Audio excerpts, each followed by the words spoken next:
TV रख के पास पागल हुई सास। आजकल वर्मा जी की पत्नी देवकी जी केबल पर रियलिटी शोज देख देख कर बहुत कुछ सीख रही हैं। जैसे आज तो वो सुबह सुबह बेसुरे आलाप ले रही हैं। सारे गामा माँ जी, सारे गामा पाधा नीसा होता है। अरे वो तो सब गाते हैं, ये मेरा स्टाइल है। आवाज तो कम कर लीजिए माँ जी, पर्दे फट जाएंगे कान के। ये कहो कि पर्दों में आग लग जाएगी। देखना, मेरी आवाज सुन के जज आग लगा देगी, आग लगा देगी, तू तो आग लगा देगी, ऐसा बोलेंगे। सरिता वहां से परेशान होकर चली जाती है और सास रियाज जारी रखती है। सारे गाओ, सारे नाचो। तभी बाबूजी दुकान से लौटते हैं। अरे देवकी, क्यों तानसेन बनी हुई है? कान से खून निकालोगी क्या? अरे क्या हुआ, रियाज तो करने दो मुझे। इसको रियाज बोलते हैं? ऐसा लग रहा है जैसे घोड़े हिना रहा है। घोड़े पे बैठ के ही बम्बई जाऊंगी मैं तो, जब जज साहब कहेंगे कि देवकी तुम मुंबई आ रही हो।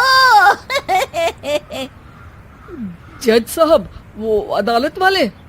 अरे नहीं नहीं, बड़े लोग हैं, आप नहीं जानते हैं। ओ मैं तो छोड़ चली अपना ये देश, बम्बई मुझे प्यारा लगे। गाना गाती हुई देवकी चली जाती है और बाबूजी अपनी सरफिरी पत्नी के इस संगीत प्रेम की चर्चा करने बहू के पास चले जाते हैं। अरे सरिता बेटा, सुनो तो, ये तेरी सास को क्या हुआ है बेटा? सुबह तो अच्छा भला छोड़कर गया था इसे। सिंगर बनेगी अब वो। सिंगिंग रियलिटी शो में जाने की सुबह से तैयारियां चल रही हैं इनकी। हाँ, अब तो कोयल के सुर मेंढक छेड़ेगा। हे भगवान, सद्बुद्धि दो इसे। इधर बाबूजी भगवान को कहते हैं और उधर राधा रानी प्रकट हो जाती है, देवकी की मोहल्ले की सबसे पक्की दोस्त। क्यों री देवकी, काहे इतना गला फाड़ रही है? कोई चीखने चिल्लाने का कंपटीशन है क्या? अरे ये देख, नया सिंगिंग शो, मैं भी गाऊंगी, हिंदुस्तान के दिलों की धड़कन बनूंगी। अरे इतना बेसुरा गा के दिलों की धड़कन नहीं, दिलों का अटैक बन जाएगी।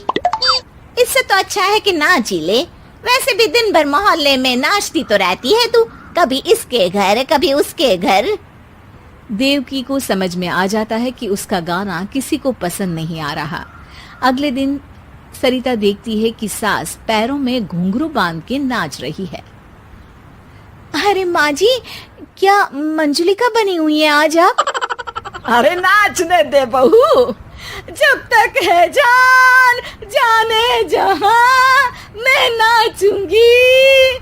अरे माँ जी, अभी जान निकल जाएगी इतनी जोर से नाचेंगी तो। अरे अरे, क्या कर रही हो? अरे दिख नहीं रहा, डांस कर रही हूँ। अरे जैसी तुम्हारी हरकतें हैं, तुमको तो नागिन डांस करना चाहिए। वो भी करूंगी, भांगड़ा भी करूंगी। देखना, जज मुझे देख के स्टैंडिंग ओवेशन देंगे। हाँ, स्टैंडिंग ओवेशन तो देंगे ही, ताकि खड़े होकर वहां से भाग सके तुम्हारा डांस देखकर। अरे कुछ ढंग की चीज करो, ये रोज क्या नया शुरू कर देती हो? सास को लगता है कि उसका डांस का सीन भी बिगड़ गया। अब वो टीवी देख के कोई और कलाकारी ढूंढने लगती है। तभी उसे टीवी पर खतरों के खतरनाक खिलाड़ी शो दिखता है, जिसमें लोग अलग अलग स्टंट करते हैं। बस देवकी को नया काम मिल जाता है। अगले दिन सुबह देवकी डंबल लेकर कसरत करने लगती है। माँ जी, ये क्या कर रहे हैं आप? अरे खली जैसे बनकर खलबली मचा दूंगी। कल मैंने खतरों के खतरनाक खिलाड़ी देखा और सोच लिया कि मुझे वही जाना है। हाँ बस। तभी वहाँ बाबूजी भी आ जाते हैं। अरे इतना भारी डंबल, अरे गिर मत जाना कहीं लेकर। अरे चुप करो, तुमसे कुछ नहीं होता इसका मतलब ऐसा नहीं कि मुझसे भी कुछ नहीं होगा। मैं तो खतरों के खतरनाक खिलाड़ी में जाने वाली हूँ। हाँ, मैं तो इस शो में तभी गया था जब तुमसे शादी हुई थी। तुमसे शादी करना भी खतरों के खतरनाक खिलाड़ी में जाने से कम थोड़ी ना। अब चुप भी रहिए।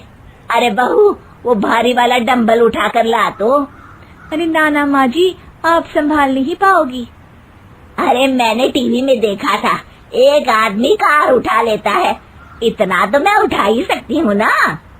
बहू घबराते हुए भारी वाले डंबल माँ के हाथ में दे देती है। जैसे ही माँ दोनों हाथ ऊपर करती है, पूरे शरीर का बैलेंस बिगड़ जाता है और वो पीछे की तरफ गिर जाती है। डंबल जाकर टीवी में लगता है और टीवी फूट जाती है। माँ जी, उठिए माँ जी। बाबूजी बहुत तेज हंसने लगते हैं। बाबा बाबा, टीवी और बीवी दो टेंशन थे मेरे, आज एक कम हो ही गया। बहू भी सास को उठाते उठाते इस बात पर ताली बजाकर हंसने लगती है और देवकी फिर से गिर जाती है। और इस बार देवकी भी अपनी बेवकूफी पे हंसी रोक नहीं पाती।